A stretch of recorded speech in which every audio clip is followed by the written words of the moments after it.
So mid-January 2025, I started to have chest pains while lying down. The following is what you're going to see. It is the authentic feelings of going through this process. You know, as a man, sometimes we're stupid. So it took me about 4 days of not really being able to lie down flat.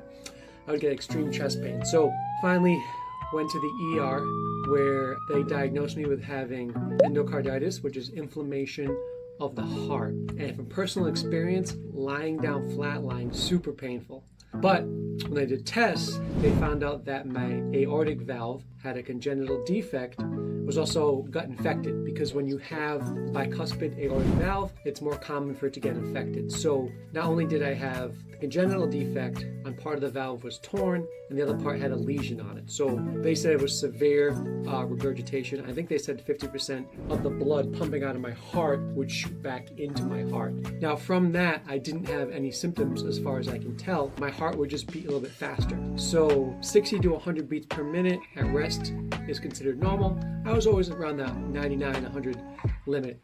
Not always, but a lot. So my heart was just compensating. And with the infection, I was in sepsis.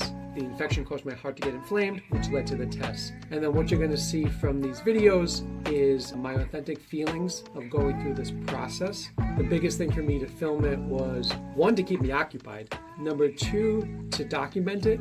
And three, if anybody's going through this, I've actually met a few friends who have the same congenital defect. Now, full disclaimer, when I was in my late teens or even early 20s, I did get tested. They did tell me I had that, but from what I remember, the second test they had, they told me nothing was wrong. So I never got a check, never thought about it. Again, you're 19, 20, maybe even 21. And then at 41, it happens. Now, the big thing with this defect is that eventually, I guess it will leak, so you do have to get it replaced. But the biggest thing is that my baseline, I was already healthy and working out, so it made my recovery a lot better. So I just want to thank everybody along the way, especially my girlfriend, my parents, Dr.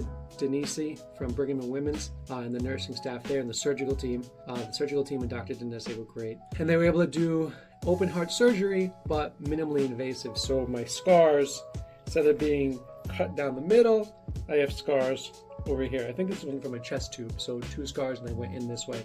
There's not many doctor surgeons I know that do this surgery, so we're really lucky to find him. The biggest thing now is my recovery and making sure that for me, I adhere to the restrictions. I do have a PICC line over here where I get my antibiotics, but it's just staying positive and moving forward.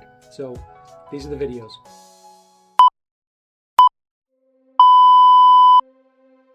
So one thing I noticed about myself is that I don't like being vulnerable. Never admitted to the hospital, never really had any health issues. And, I know contrast hits us in life to push us in a better direction, or maybe a new direction. It's so interesting for me, where usually my main objective is to take care of people, and having people have to take care of me. I don't even want people pushing me in the cart, to go to a scan. I'll be like, can I walk?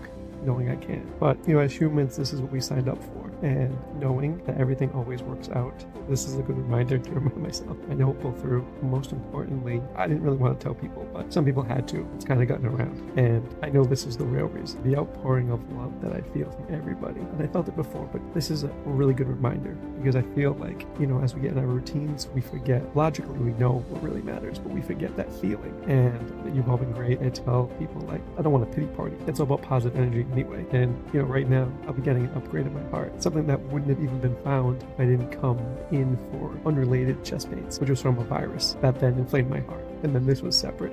But here's a testament. The doctors are very surprised I didn't have any symptoms from the leakage of my heart. And they attribute that to me being so healthy. So, not only did fitness shape my life, become part of my life, it's saving my life. And it's about 9:30 in Kent Hospital waiting to be transferred. But figured I'd make just this little video for myself, or maybe anybody who can benefit from it. Again, we're spirits living a human existence. And sometimes we need contrast to pull us through or remind us of who we truly are. 4 days in the hospital bed and not moving around. You got to keep yourself going. So I think these look good on me. Thanks, Joanna. Just trying to make the best use of my time. Doing some research right now while I just wait to be transferred. I think I'm going to take a shower, which when you're in, normal life isn't as exciting, but it's going to be pretty good. So let's see, today is Thursday. It's kind of growing in, not nicely. Been here since Sunday early in the morning or Monday early morning, midnight. So it's a lot of logistic planning. So right now we're just waiting for a bed to be transferred. So I'm kind of in limbo, and then just working with the staff to make sure that the studio runs well. Still a ton of outpouring of support, which I appreciate. So I guess genetically, I was born with a bicuspid valve on my aortic valve instead of a tricuspid, which probably would have leaked anyway, but then they found that an infection was affecting it as well. So that has to get repaired, so just trying to stay positive. Like in my mind, the way I plan, it's like, are you going to rehab? What are you going to eat? One of the biggest challenges for somebody like me is that you want to do a lot of things right away, but knowing I have to stick with the restrictions, which I don't even know totally what they are yet, but kind of planning to come back, because again, you're going to lose muscle, you're going to lose function. That's normal with something like this, but it's the mindset. It's how you're going to plan to get yourself better than even before, right? Because you'll have a new mindset. But definitely a big shout out to all the staff and even the clients for helping out at the studio when I'm not there. One of the biggest challenges of a small business is if something happens to the owner, what happens to the business? So although on my end it wasn't perfect, we had a lot of systems in place. We have a lot of people stepping up to make sure it runs well for not only the clients, but even the staff, right? Because you want them to have still that positive atmosphere, but everybody in life has trials and tribulations, and it's just how we respond to them. On the good news, I think today I get to take a shower, so hopefully that goes well. If there's no more videos, that didn't go so well. My hair looks pretty good after the shower. Anything you want to say? Hi, everybody. We're just watching TV again. How many hours did we watch the other day? 6 hours. And none of the ghosts came out. It's like ghosts and UFOs. So Deanie came to visit me. I told him to say hi to everybody. I also told him that if I die, he can't take me out of the bro chat. No. I'll just be like a ghost.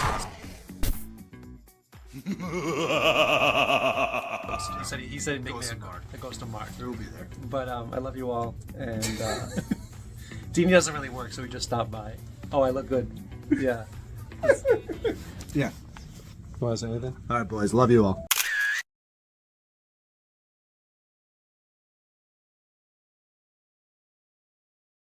It's 1 a.m. I gotta be quiet because my roommate's sleeping.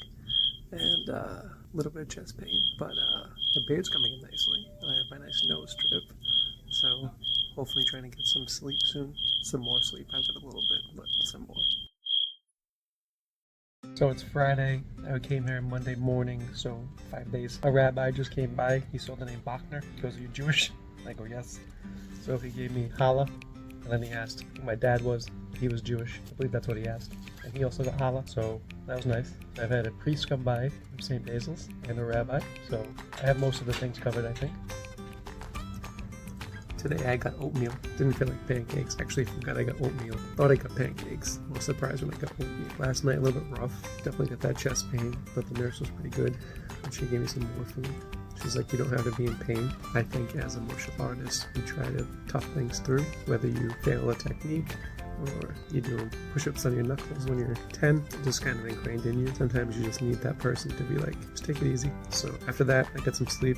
So see how the day goes today. I'm trying to stay positive. My hair looks a little bit gray today, but all is well. Yeah. He won. Getting a haircut. So it's 7:30 on a Saturday. One of the busiest days of the dojo, the fitness studio. We actually have a black belt test going on. First one of mine I'll ever miss. That's life, but the person going for a black belt test definitely deserves it. I'm gonna text her right after this. Hopefully today we get transferred to Boston. We've been here for a while. Now it's time to get this show on the road. So we'll see what happens. This is the lighted cake patch. Not very fashionable, but anyway. So this is my Saturday morning breakfast. So we have some scrambled eggs, cholesterol-free, turkey patty. I got a fruit cup, a yogurt, and a coffee. Decaf. I haven't had any caffeine since Monday, which is wild.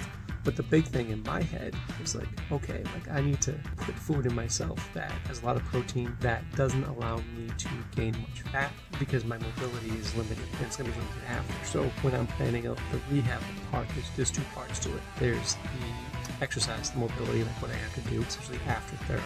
It's also going to be wild because I probably have a therapist, a physical therapist working with me. And number two, it's what I'm eating. Because for rehab and for fitness and for health, it's the nutrition and it's the fitness. And if you don't have both of those, you won't get the results that you want. So I'm also planning out how I can get that prestige protein in me after the surgery. So we'll see what happens. What'd you bring me? Like the whole Dollar Tree. Only the best for me. And wipes. And Dad's hair. She didn't bring me anything. She did. I'm sure there's plenty in here.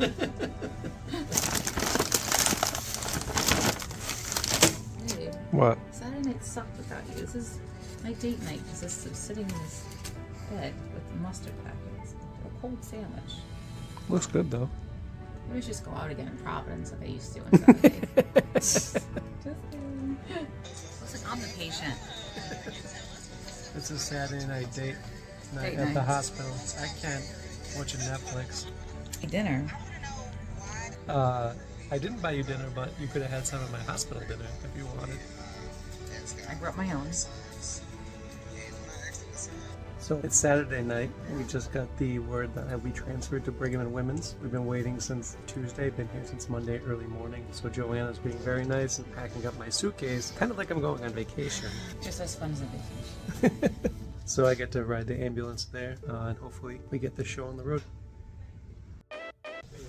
Alright, just on the ambulance. First time in an ambulance, I can believe, for myself. Going to Brigham and Women's, and I'm going to get this heart valve fixed. And these gentlemen were very nice. They didn't drop me, so here we go. Not yet. Oh, you're on camera now. He signed a waiver. Totally cool.